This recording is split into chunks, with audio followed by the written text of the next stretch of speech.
Hi, my name's Angela Casey and welcome to Edinburgh Outdoors, the podcast that explores Edinburgh's green spaces and the people in them.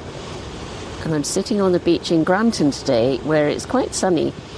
Granton's an industrial sort of space that's undergoing a lot of change. And I'm meeting today Tamsin Grainger, who lives near here, which she's going to tell us all about Granton.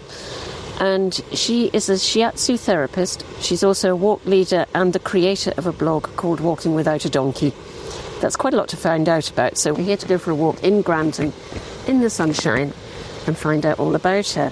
So welcome to Edinburgh Outdoors, Tamsin Grainger. It's very nice to meet you. Hi Angela, lovely to meet you too. Thanks for coming. And this is extraordinary. I'm loving this beach. I've honestly, in all my life in Edinburgh, never been here. So tell me about Wardie Bay. It must be one of our hidden gems. When I first moved here, which was 20 years ago or so, nobody set foot in the sea because it was contaminated. And it wasn't called Wardie Bay. It was just, the beach at Granton. It used to be called Granton Beach by the local people. But nowadays, Granton Beach will go past, is on the other side of the harbour. And this has been renamed Wardie Bay. So lots of local people who've been here their whole lives and come through generations of people who've lived here and worked here don't like the Wardie Bay name. It's really, really well used by all ages, and the people who swim here are a really lovely community. And there are lots of artists and people who come down here, but mostly it's just ordinary people like us, who just come to enjoy the sea and to have some fresh air. And it's now got a clean water certificate. Right, we're at the end of the Eastern Breakwater, and you're saying there used to be a ferry over to Fife years ago. That's right. There used to be a train line that ran where this walkway runs now, and they used to roll the train carriages onto flat slabs and sail them across to Fife and carry on the train journey all the way up the coast. How extraordinary. I never knew that. So there are three arms to Granton Harbour, the eastern, the middle and the western breakwaters, and they divided the harbour into two sections at least, and the trains came from the east and the west back in the Industrial Revolution to bring coal in initially. There are two yacht clubs here, but the lovely thing about it is here are the seals on the pontoons in the harbour. Oh yes. So there's one speckled brown and white, and then on the other one you can see the oyster catchers perching in the sun. I was down here at dawn the other day and they were playing, so one swims underneath and pops up the other side and they play. It's really amazing. So some of these buildings here were built back in the early 2000s when they were going to redevelop the whole of this part of the coast. They were going to build buildings for the same number of people as were existing in Edinburgh at the time. They were going to double the size of Edinburgh, and then the recession happened. Yeah. Here's the old chapel on the left there. Oh, yeah. You can just see it up at the top. That was the old Granton Church before now. This blue and white building, but was a shop, a sweet shop, next to the hotel, this big hotel. Got a lovely story about Queen Victoria putting in at Granton Harbour in the past. By mistake, the boat overshot and brought her here instead of Newhaven. So the story goes. Nobody was waiting for her, so they didn't know what to do with her. So they took her into the hotel here, which is now used by the Territorial Army, and gave her tea before somebody managed to muster a carriage to take her. That will have given the hotel a complete shock. Yes. Can you imagine? Exactly. Right. This is Granton Square, best known because it used to be the hub of the old tram system, and the buses used to turn here. Some lovely old photographs of the buses and trams and old cars. You can see the old warehouses here with the arms that used to swing out and pick up heavy things. It's interesting because things like that in a lot of places have now gone. And well, those are still there. Lots and lots and lots of Granton has been knocked down. So I'm just taking you on a walk which shows you some of the things which are still here, but lots aren't. I've just spotted a lighthouse. Yes, that's what we're about to go past. Here are the old train lines. you can Oh, see. yeah, for the people to go over We're the walking river. between. Granton Station would basically have been here, where we are standing. And you can see the juxtaposition of the old and the new. Oh. This is one of the reasons why I like this area, because you've got the elderflowers growing in that sort of corner, and even though the rubbish has been dumped, you've got the bees on the bramble flowers, you've got the ragwort here, which the butterflies love. You've got everything seeding. So tip of a corner, but at the same time, nature's absolutely flourishing. And so as part of my work as a walking artist, I've written about walking around here and foraging and writing about it. Yeah. So when you take people on the walks, you're taking some people around here? Yes. So I do a whole mixture of different types of walk. Yeah. But when I do a local history walk, then I bring them along here because, as you said, here's the lighthouse, which was built by one of the Stevensons, of the Stevenson lighthouse family, as a training lighthouse. So all the lighthouse keepers who inhabited Scottish lighthouses came here to train. It's a very long way from the water. It didn't used to be. It's all been reclaimed. So this is reclaimed land. Reclaimed. So the water came right up to here, or very close. And there was something like 5 stations. So this was the goods yard, and this is Powder Hall Bronze now. They make the huge big sculptures, very famous in Edinburgh. And you can see the tracks here that go in under, and inside there is a massive warehouse that you can do a tour of. It's really fascinating. And they make these massive bronze sculptures like the pigeons at the top of Leith Walk, for example. That keep going missing. Yes, I do. They keep losing them, don't they? But others, and we'll hopefully see another one later on that they made. That's really interesting. So there's a huge project to renovate the lighthouse. Just thought I'd bring you around this little corner to show you these stone sculptures of 2 seamen, one standing and pointing and the other one reclining. And they're just randomly in a piece of wasteland. Do we know when they were made? I can't find anything out about them. Maybe someone will be listening and he'll know. Yes, I suspect that this company here, which is a recording studio, might know. So some of the walks I do are local history, and part of Walking Like a Tortoise, my big project that I'm very pleased to say I won an award for last year, was to have local history tours which had already been established before I began post that Granton hub. Have them translated into Arabic and into Polish so that we could open them up to more people, because we are in Granton a very big multicultural community, much more so than other parts of Edinburgh. I think you're right that if you go on a local history tour like this, you do want someone who lives here and works here and knows what it's like, don't you? You get something different if you do that. That's a better way of putting it. You get something different if you're touring with somebody who lives and works in the area and has done for a while.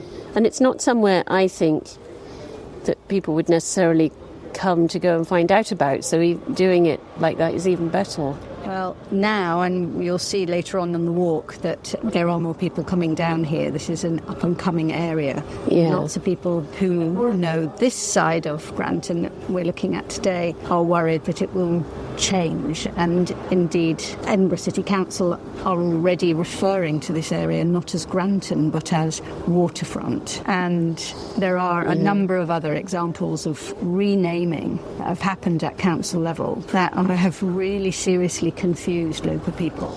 It takes away your history and your culture of your area, doesn't it? And confuses people who know where they are by their own history, by their memories that belong to different places. Yeah. Here are bricks, local bricks. It is a very well-known manufacturer of bricks, because wherever you get coal mines, you get brickworks. Because in those days, in the very beginning of the Industrial Revolution, when they brought the coal up from underground, some of it was usable, but lots of it wasn't. And they first of all made big slag heaps of it, and then some bright spark realised you could make bricks out of it. So they built big kilns, which you can see out at East Lothian, and they shipped the coal here to Granton to export it, mostly within the south of Scotland, but sometimes beyond that. And they did the same with the bricks. So the most common brick you'll find around here is the Nidri brick. And each brick has a frog on the front of it. It's like an indentation, a smaller rectangle, and it has the word Nidri on it. I have seen them. And you'll see them in a Now you say minute. that, I'm realising I've seen So all Nidri around bricks. here, even where you don't inspect it, you'll find skips full of bricks where somebody's doing a building project. So we're now on West Harbour Road, and this is the middle breakwater here on the right-hand side. And so you'll see that this road has been called Waterfront Avenue. It didn't used to exist except as a train line. Right. So this must go down and end up, if it goes to Crute Hall and the Western General, this must join up with the Telford and the Roseburn. So this is the Haymarket. Yeah. So these are the trains that came from the west, whereas the ones that we had over there are the ones that came from the east. This is our community orchard. Oh. So it was started by another artist, community artist, Nat Taylor, who was working with the National Galleries. Yeah. And was originally in great big sacks behind Granton Hub, which is our local community centre over there. And the National Galleries are planning on building a new art centre in Granton on that land. So they move the orchard and pianodrome, which we'll see in a minute. They look really happy. They look okay, don't they? Yeah, I think they're thriving. And as you can see, the council have kindly agreed not to mow. So, you know, they've got lots of companion plants, which is lovely. Well, so there's a piano in the bush. So this is the pianodrome, the back of the pianodrome on the other side of this fence. Have you been to the pianodrome? No. It's a concert amphitheatre made out entirely of pieces of pianos. Do you want to go and see it? I think I do. I've really never amazing. heard of this. I think it's indoors, but I'm assuming it's indoors. So it's had lots of different homes. Before here it was at Ocean Terminal, and before that it was at the high school on the foot of Carlton Hill. During the festival a couple of years ago, here in Granton, they have free concerts at 4:00 every Saturday afternoon. Or at least check the Facebook page to see if it's on that day. I think we can look at it. So you'd think it was just a car park. This is amazing. So they have a little cafe here where they hand out lovely coffee and tea and people display. This is lovely.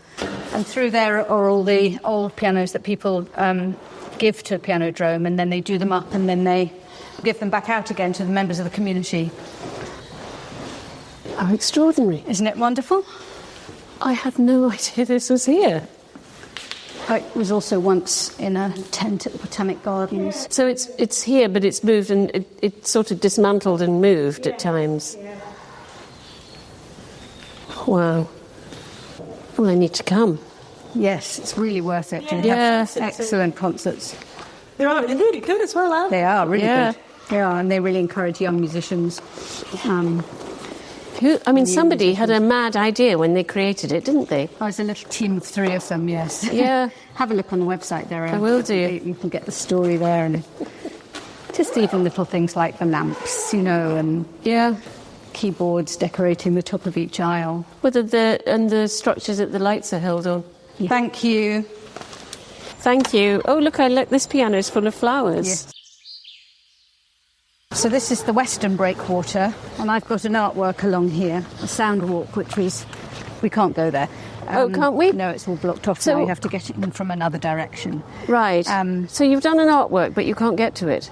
Well, you have to trespass to get to it, basically. I knew that when I did it. Yeah. I was making a point, really. So you also used to be able to get down here to what we call locally the Brick Beach, and you can't... look, it's open. Let's just pop through. This is very unusual. Okay. I'm used to doing things on podcasts we're not supposed to do, and reminding people to be careful when going through somewhere they're not meant to go. So we're sneaking through a gate. So this is the end of what's now called Granton Beach. There's a lot of bricks and building here. Which is why we call it the Brick Beach. Likely it was just dumped. It was just people that just dumped it. But there are nice stories of bricks that have sailed off from this beach and been found in Australia and America. So I've done a big piece of writing about how I love that. People were cleared from Scotland and made to go to the new world, in inverted commas, and here are the bricks. So you can walk along. Do you want to do that? So you've just a good shot now of the Short Rail Bridge. And the Cramond Island. In Cramond Island. Where I was recently. Oh, here's a Nidri brick. Have you found a Nidri one? I found a Nidri brick. There you go. Brick. Wonderful. So when I had my exhibition at Central Library last year, I gathered bricks from here and exhibited them in the display case because they're so much of an integral part of the area. So what was your exhibition? So my project was called Walking Like a Tortoise. Yes, I was going to ask you about Walking Like a Tortoise. So tell me about it, what it was. So the title comes from 2 origins, I'm a shiatsu practitioner, which is a form of bodywork therapy originating in Southeast Asia. So it's got a Chinese philosophy underpinning it and is part of a Japanese tradition of hands-on bodywork where you don't have to take your clothes off. It's not the sort of massage that you have with oils. It's massage that I use my hands for. Shi in Japanese is thumb or fingertips, and atsu is pressure. So I use my body weight to apply gentle pressure to somebody else's body. And as part of my preparation for working and my training and training of my students in the past, I would have always done Tai Chi or Qigong exercises. And there's a famous one called walking like a tortoise, which is basically walking very, very slowly and mindfully, like in a meditation. Yeah. But as well as that, there's a lovely local story which was told to me by my neighbour before she died about how, as a little girl, she would come down and run along that western breakwater there when the trains were still running. And there used to be a space underneath it, and the ships would sail underneath the breakwater. And there would be a hole in the breakwater, and the children would stand at the edge around this hole and watch the men unloading the esparto grass, which came from North Africa and the south of Spain, which was used in the paper-making industry in Dalkeith and along the Water of Leith. And they would stand there, and she described it to me so evocatively, hearing voices that they didn't understand. And as they unloaded the bales of grass, they would find tortoises, which had been stowaways all through those long journeys. Wow. And they would hand them up to the children, and they would be allowed to keep them. And she said, and I would run back up the hill, because we live at the top of the hill, and I would say, Granny, Granny, look, I've got a tortoise. So this has become a sort of iconic Granton story. But I was told it originally by my neighbour, as I say, and was astonished to hear that other people knew it. So it's... Yeah, that's an amazing story. So that's the origin of the name of my project, Walking Like a Tortoise. I was employed by Granton Hub, this community centre that's just over there, as their outreach worker for the local history archive, which is based at Granton Hub. And while I was doing that project, I was also developing this Walking Like a Tortoise art project. So it was up for 2 months last year. So it's a mixture of local history and the tortoise story and so on. Looking at all the things that you do, I could see so many things that I'm completely fascinated about. One of the groups that I walk with is Dry Law Walking Group. Yes. Which meet on a Monday morning at 10 o'clock and are free to anybody who'd like to join. Obviously set up especially for the people who live in Dry Law. But I quite often walk with them and take them to different places and share different parts of the area with them. I wasn't expecting this. It's the wild green outdoors of Granton. Yeah, coming to Granton, I was expecting industry, Which, and of course, was we not have. expecting to be on a nettle and bramble challenge, as I always call them. I think that's a brilliant name for them. Oh, and here's another beach. So this is the actual Granton beach. So we've been walking along the end of it, the eastern end of it, but this now that we're coming to is the beach. People swim and... Oh, people swim here too. Well, just recently they've started, mostly, the reason why people who swim here now is because on that corner there, can you see that building with some very low down buildings in front of it? And Yeah. on the corner where that old warehouse is now called Pitt Street Market, or Pitt, and in front of it is our new sauna. My daughter's been coming here. Now I know where it is. And so She people has come been, from yeah. the sauna onto the beach, swim in the cold sea, and then pop back to the sauna. That building was opened up by the Hidden Door Festival, which finds disused buildings and annually launches a festival of mostly young people's art and music and so on. What's this then? So this is the gateway to Caroline Park. So there's Right. one big sort of almost stately home that still exists in Granton. We'll see the other end of it. Yeah. And it's got huge grounds, and this is what they call the Sea Gate. which, as you can see, is not used anymore. No. It's really, really interesting. I love the names you have for things. So why did you set up your blog about walking without a donkey? I had been doing a lot of work on death and dying, and I was working at the hospice and hearing people saying over and over again that there were things they would have done if they'd known they were going to die quite so soon, which was very sobering. And so I started talking about what I wished I'd always done and took what I then decided to call a sabbatical because it sounded more manageable. 3 months off and went to Spain. And I started the life that I have now. I'd heard about these things called blogs, and I thought I might have a go at that. And Robert Louis Stevenson wrote a famous book called Walking with a Donkey in the Cevennes in France. And he is, of course, a son of Scotland. And so basically it was a vehicle for writing about my travels. So I went to Spain and I just put a thing on Facebook saying, I don't have any money to pay hotels or anything. The next thing I knew, a message had gone out to shiatsu practitioners or shiatsu students or other related people saying there's this woman coming to walk and visit Spain and she wants to offer shiatsu in return for hospitality. And that was how it all began. And every night I stayed with somebody different along the path, an artist or a shiatsu practitioner or a member of the public or somebody who in some way is happy for me to come and stay with them, and very kindly provides me with a bed and often the most delicious meal, and in return I offer them a shiatsu session. So we're skirting round the corner of Caroline Park that we were talking about earlier. Yes.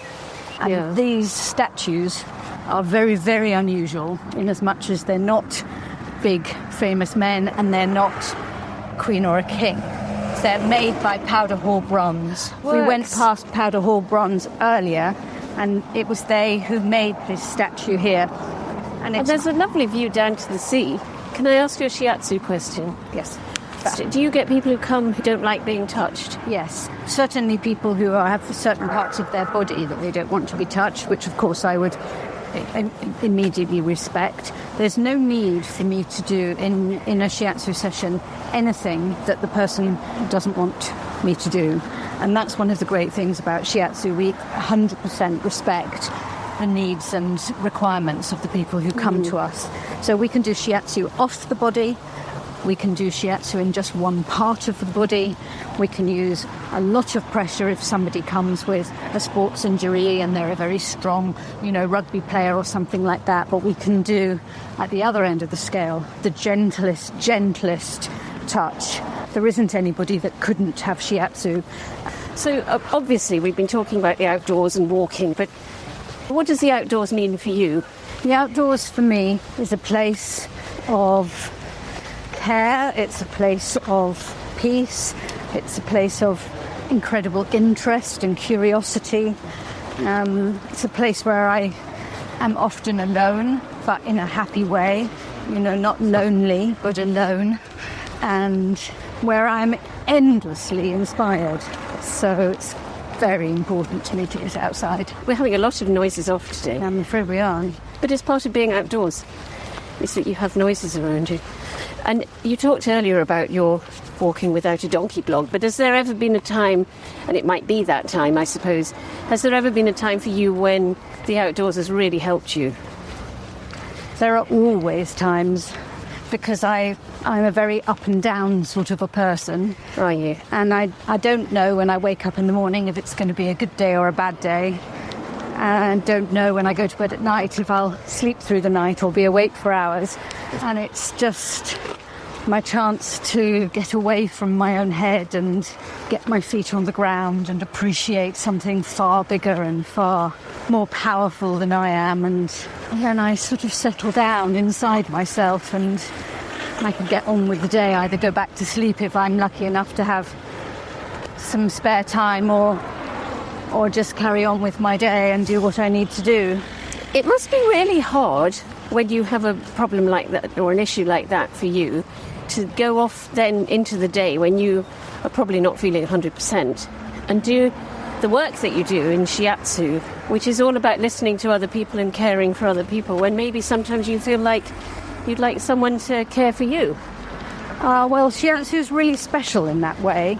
In shiatsu, the therapists, we call ourselves practitioners, get as much out of every session as our clients do.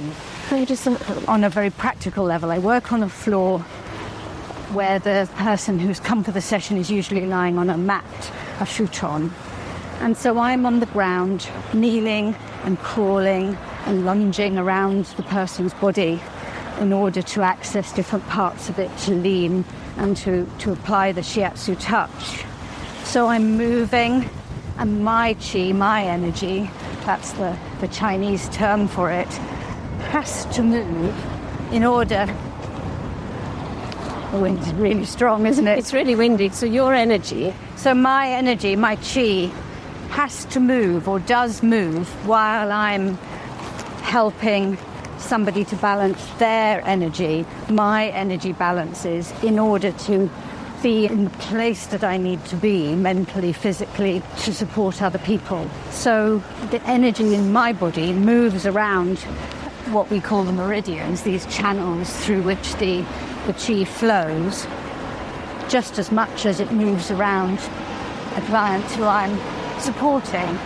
And so I come out at the end of it feeling as if I'd had a shiatsu session. Oh, really? It's something incredibly special about shiatsu, and all practitioners know it, and it's something which students, I used to run a school, notice very quickly and come back into class and say, you know, I had a headache before I did the session with this client, and when I finished I didn't have a headache. And it's, of course, it's a very peaceful thing, so it also means that we have peace and quiet, not to think about, don't get me wrong, I'm not thinking about myself or focusing on myself, no. But I'm always aware of how I am. I notice, for example, if I'm with somebody and I have a sudden twinge in a particular part of my body, I always ask myself, was that there before this person came? No. Okay. I wonder if it's related to what's going on with that person. So I notice it, and I might ask a question. Have you by any chance had any problems with the right side of your jaw? And they might say, oh yes, I was at the dentist this morning and I had an injection, for example. But in shiatsu, we train for a minimum of 3 years. So we have a very long training. It's very in-depth. We learn all about anatomy and physiology and pathology, which means that we develop a sensitivity to the other person, which is really quite unique, I think. That is amazing. That's really interesting. I had no idea it worked like that. Yes. No, we train, we have to do counselling training as part of our training. Right. And therefore we are highly, highly sensitive to what people are saying, but not just the words, but we listen to the tone of voice that they use, we look at the gestures that they make while they're talking. So it's a very holistic therapy, shiatsu. Right. It's very much, you know, like I'm even tasting what I'm tasting in my mouth when I'm with somebody. I don't think I knew much about it before, but I think it is really interesting. So I think I know the answer, but where is your favourite place in Edinburgh?